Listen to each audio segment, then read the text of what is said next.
Kita beralih ke kasus hukum lainnya, saudara. Polisi akan memeriksa tes kejiwaan dan tes IQ kepada anak pemilik toko roti yang menganiaya pegawainya. Tes ini dilakukan untuk memastikan kebenaran klaim manajemen toko roti yang menyatakan tersangka George Sugama Halim memiliki gangguan kejiwaan dan keterbelakangan intelektual. Kapolres Jakarta Timur memastikan selama menjalani proses penyidikan, tersangka bisa menjawab pertanyaan dengan baik sehingga tetap diperlakukan sebagai tersangka biasa. Itu ya, klaim itu kita kan harus terima. Tapi kita penyidik itu tidak mudah untuk mempercayai hal itu. Yang pasti si tersangka kita lakukan pemeriksaan, perlakukan dia sebagaimana mestinya tersangka itu diperlakukan. Kita BAP dia dan tidak ada hal-hal yang membuat kita itu merasa ragu. Jadi dia menjawab pertanyaan kami dengan baik. Dan untuk menyangkut hal itu, kewajiban penyidik untuk memastikan dengan cara apa? Kita mengirim surat ke ahli. Anggota Komisi 3 DPR RI, Rikwanto, meminta polisi untuk tidak langsung percaya alasan pelaku memiliki gangguan jiwa terkait kasus penganiayaan anak bos toko roti di Jakarta Timur. Rikwanto menyebutkan polisi harus menyerahkan pemeriksaan kejiwaan tersangka kepada ahli. Rikwanto menyebut perlakuan tersangka harus diperlakukan sama dengan tersangka lain karena melakukan penganiayaan berat. Ini ya, ada perkembangan pemikirannya agak terbelakang, itu jangan diterima mentah-mentah. Ya, harus diobservasi dulu kalau memang perlu. Di tempat yang ditentukan, baru disimpulkan oleh pihak yang punya keahlian tentang itu. Ya, kalau tidak, berlakukan dia seperti orang-orang atau pelaku atau tersangka pada umumnya. Ya, melakukan penganiayaan berat, ya hukumannya ada. Ini koreksi saja kepada Jakarta Timur.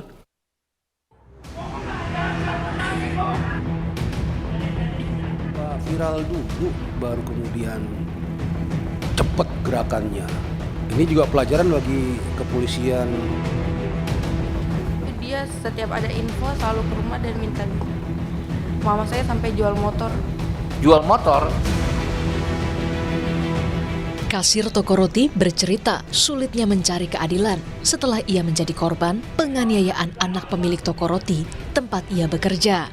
Dwi Ayu Darmawati bercerita sulitnya ia membuat laporan ke polisi hingga mendapat penolakan 3 kali. Bahkan korban sempat ditipu oleh pengacara yang dikirim keluarga pelaku hingga diperas untuk membayar sejumlah uang sampai harus menjual satu-satunya motor miliknya. Gak bisa nanganin juga. Kenapa yang Rawamangun menolak? Apa alasannya waktu itu? Mungkin TKP-nya. TKP, oke. Akhirnya saya disuruh ke Polres Jatinegara, Jakarta Timur. Ke Polres Jakarta Timur di Jatinegara. Ya. Itu hari itu juga, hari yang sama? Itu juga.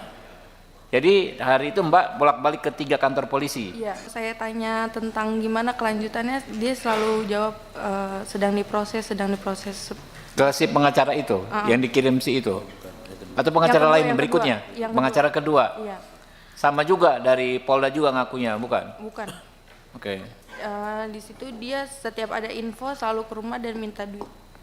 Mama saya sampai jual motor. Jual motor? Iya. Komisi 3 mengkritik langkah polisi yang dinilai lamban menangani kasus hukum ini. Bahkan harus menunggu kasus ini viral baru bisa menangkap pelaku penganiayaan. Kapolres Metro Jakarta Timur Kombes Nikolas Ari Lilipali mengakui jika upaya penangkapan pelaku baru dilakukan setelah kasus penganiayaan tersebut viral karena lebih mudah mendapatkan barang bukti. Kasus ini viral dengan alat bukti yang ada itu bisa cepat.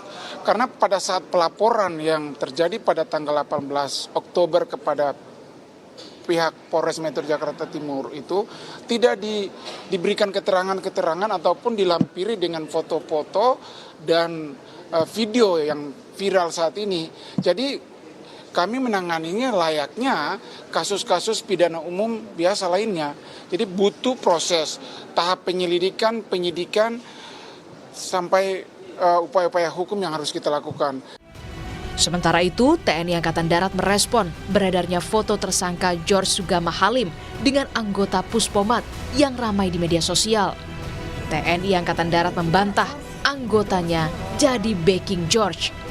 Soal foto yang beredar di media sosial, TNI Angkatan Darat mengatakan foto tersebut merupakan foto lama yang diambil 4 tahun lalu sebelum kejadian penganiayaan terhadap karyawan toko roti ini viral. Itu adalah foto lama, tepatnya tahun 2021. Dan salah satu personil di dalam foto tersebut juga sudah pensiun. Narasi yang menyatakan bahwa anak bos toko roti dibackingi oleh personil polisi militer TNI Angkatan Darat itu adalah sangat tidak benar. Dan pada kesempatan ini saya sampaikan proses hukum terhadap anak bos toko roti tersebut silakan diproses sesuai ketentuan yang berlaku. Tidak ada intervensi dari personil polisi militer TNI Angkatan Darat karena memang tidak ada kaitannya seperti yang saya sampaikan dan tegaskan tadi. Terima kasih. Saat ini, polisi sudah menetapkan George Sugama Halim sebagai tersangka kasus penganiayaan. Tim Liputan, Kompas TV.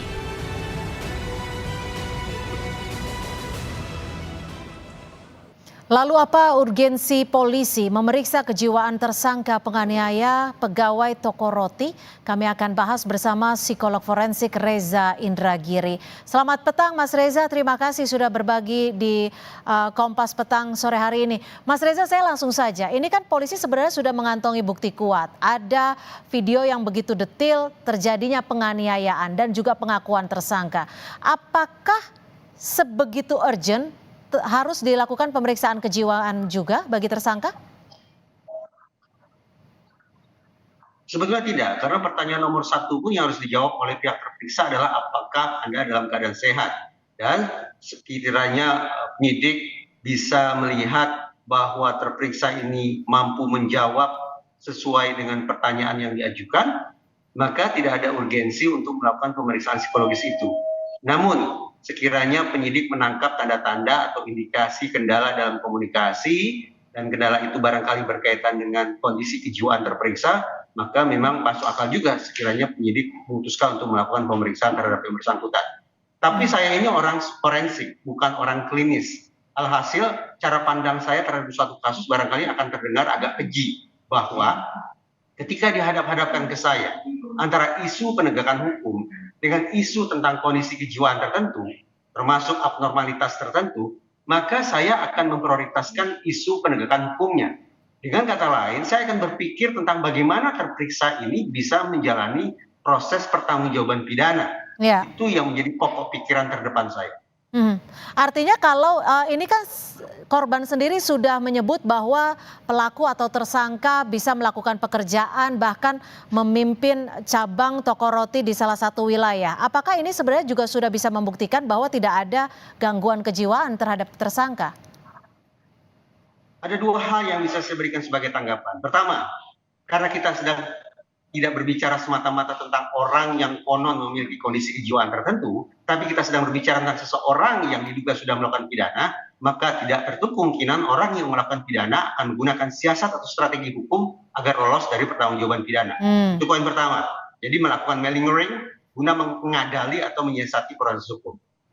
Yang kedua, andaikan yang bersangkutan dicap memiliki kondisi kejiwaan yang abnormal, bahkan yang paling parah sekalipun, jangan lupa sudah ada jurisprudensi dari Pengadilan Negeri Jakarta Barat di mana majelis hakim menjatuhkan vonis bersalah dan mengirim ke penjara seorang terdakwa yang hadir di ruang persidangan dengan membawa klaim bahwa dia punya penyakit jiwa.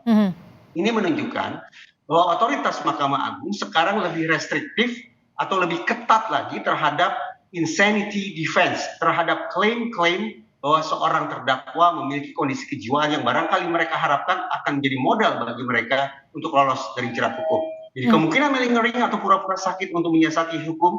Dan yang kedua, sudah ada jurisprudensi yang membuat klaim-klaim sakit jiwa itu tidak dengan mudahnya lolos dari pertanggungjawaban pidana. Tapi Mas Reza, di tahap gangguan kejiwaan bagian mana ketika seseorang itu bisa lolos dari hukum tapi mendapat penanganan kejiwaan seperti itu? Kalau memang ini menjadi salah satu kekhawatiran. Pertanyaan bagus, pertanyaan gitu, tetapi saya memilih untuk tidak menjawab pertanyaan itu agar tidak menjadi amunisi yang dimanfaatkan oleh para pesakitan manapun itu untuk kemudian menggunakan siasat-siasat tertentu dengan menggunakan perspektif yang saya sampaikan.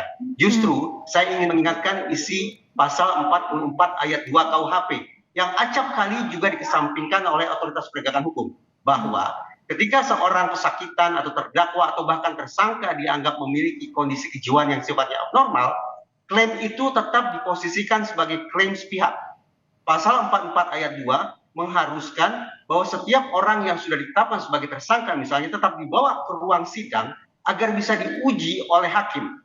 Hakimlah satu-satunya pihak yang punya kewenangan untuk menetapkan apakah sang tersangka atau terdakwa itu nanti akan dikirim ke rumah sakit jiwa ataukah bentuk-bentuk penanganan hukum lainnya. Dengan demikian, saya sungguh-sungguh berharap termasuk pada kasus ini, sekiranya tersangka atau terlapor ini dianggap memiliki kondisi kejiwaan yang abnormal, parah sekalipun, tetap proses hukumnya tidak sepatutnya berhenti di kantor kepolisian, tapi tetap berlanjut sampai ke persidangan sesuai pasal 44 ayat 2 KUHP. Tapi gini Mas Reza kan sering sekali diminta kepolisian untuk menjadi ahli. Kalau di kepolisian sendiri memang ada penilaiannya ya terkait dengan di level berapakah seseorang bisa dikatakan gangguan kejiwaan sehingga bisa tidak dikenakan sanksi hukum. Tidak sederhana itu. Kita tidak hanya sedang bicara tentang level, tapi kita bicara diagnosis terlebih dahulu. Sesungguhnya apa yang diidap oleh seorang tersangka? Tidak serta-merta segala macam klaim itu akan kemudian bisa mendapatkan dispensasi sebagaimana pasal 44 ayat 1, yaitu lolos atau bebas dari pertanggungjawaban pidana. Tidak. Harus dipastikan terlebih dahulu kondisi kejiwaannya seperti apa, tingkat keparahannya seperti apa, kapan pemunculan gangguan itu, apakah sebelum ataukah saat atau justru setelah yang bersangkutan melakukan perbuatan pidana. Yang jelas, sekiranya dua hal bisa dipastikan ada pada diri tersangka, maka proses hukum berjalan. Pertama, fitness to stand trial, dan yang kedua, competence to stand trial. Oke, singkat saja, kalau hanya sekedar emosional, ini yang diklaim polisi terhadap tersangka, sering tantrum, sering emosional, itu masuk dalam kejiwaan yang mengkhawatirkan sehingga tidak bisa dikenakan sanksi hukum? Tantrum memang merupakan masalah yang tidak juga bisa dipandang sebelah mata.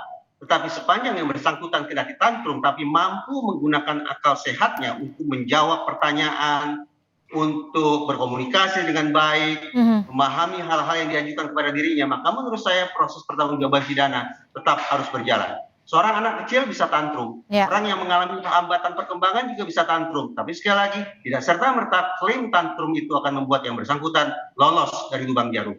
Baik, terima kasih Mas Reza Indragiri, psikolog forensik, sudah berbagi perspektif di Kompas Petang sore hari ini. Selamat sore, Mas Reza. Terima kasih.